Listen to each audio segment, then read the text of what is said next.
Hello दोस्तों, आप लोग कैसे हैं। उम्मीद है अच्छे होंगे। खुश रहा कीजिए और मस्ती में रहिए। चलिए आज की वीडियो में हम लोग बात करेंगे कि वंशावली क्या है, वंशावली कैसे बनते हैं, वंशावली बनाने से क्या फायदा होता है। तो वंशावली एक जमीन का कागजात यानी पेपर है जिसमें पूर्वजों यानी वंश को दर्शाया जाता है, जिसे कुर्सीनामा और बंटवारा पेपर के नाम से भी जाना जाता है। अगर सिंपल लैंग्वेज में बोले यानी सरल भाषा में बोले तो किया गया जमीन का बंटवारा का ये प्रूफ होता है। किया गया जमीन का बंटवारा का ये प्रूफ होता है। चलिए आपको छोटा सा एक डायग्राम से बताते हैं। मान के चलिए रमेश है, ठीक है, रमेश है, इसको दो बच्चा है, मान के चलिए ए और बी, इसका भी दो बच्चा है सी और डी, और इसका भी मान के चलिए बच्चा है एफ और आर। तो इसी प्रकार जो है कुर्सीनामा यानी वंशजों को दर्शाया जाता है। दूसरा बात करेंगे कि वंशावली कैसे बनता है। देखिए वंशावली दो स्तर पे बनता है, एक पंचायत स्तर पे और दूसरा कोर्ट से। तो पंचायत स्तर से कैसे बनता है हम लोग उस पे बात करते हैं। तो पंचायत स्तर यानी पंचायत में जब हमको पंचायत में बनाना रहता है तो हम क्या करते हैं या कोई भी करेगा क्या कि पंच को बैठाएगा और अपना समस्या बताएगा।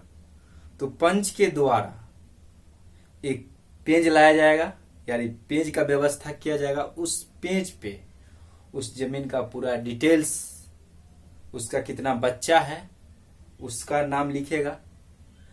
बिल्कुल इस प्रकार दर्शाया जाएगा। जो भी उसका पुत्र होगा, पुत्री होगा, अगर पुत्री को देना चाहते तो पुत्री को भी, और नहीं सिर्फ पुत्र को तो सिर्फ पुत्र को, उसको कुर्सीनामा बनाएगा। और बनाने के बाद जितना उसका जो बच्चा रहेगा, पुत्र रहेगा या पुत्री, जिसको इसमें हिस्सा देना है, सबका सिग्नेचर होगा। इस सिग्नेचर करने के बाद पंचायत का जो पंचायत सरपंच होता है, पंचायत का जो पंचायत संपर्क सरपंच होता है, सरपंच से वहां सिग्नेचर कराया जाएगा। और पंच में जो बैठा रहता है ग्रामीण, उस पंच से भी वहां पे सिग्नेचर किया जाता है। इस प्रकार तैयार होता है और इसमें बहुत ही कम खर्च, समझिए तो ना के बराबर खर्च लगता है। और दूसरा कोर्ट में बनता है, उसमें बहुत ज्यादा ही खर्च पड़ता है, उसमें अधिकतर खर्च पड़ता है। देखिए पहले तो आपको पूरा जमीन का कागज का जितना भी डॉक्यूमेंट है, जमीन का डिटेल्स, वो आपको इकट्ठा करना पड़ेगा यानी लाना पड़ेगा। उसके बाद आपको वकील करना पड़ेगा, उसके बाद गवाह आपको तैयार करना पड़ेगा।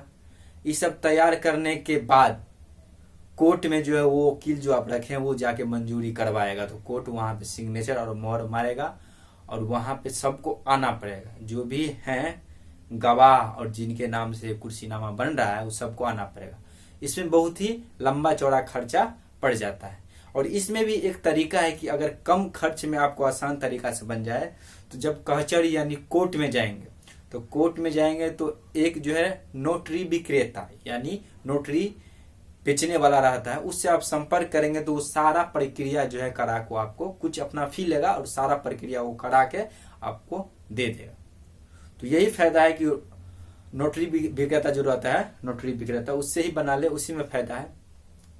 और इसमें ज्यादा ही खर्चा पड़ता है, ज्यादा पड़ जाता है। इससे अच्छा है कि आप ग्राम में बनाए यानी पंचायत सरपंच से बना ले यानी पंचायत में बना ले।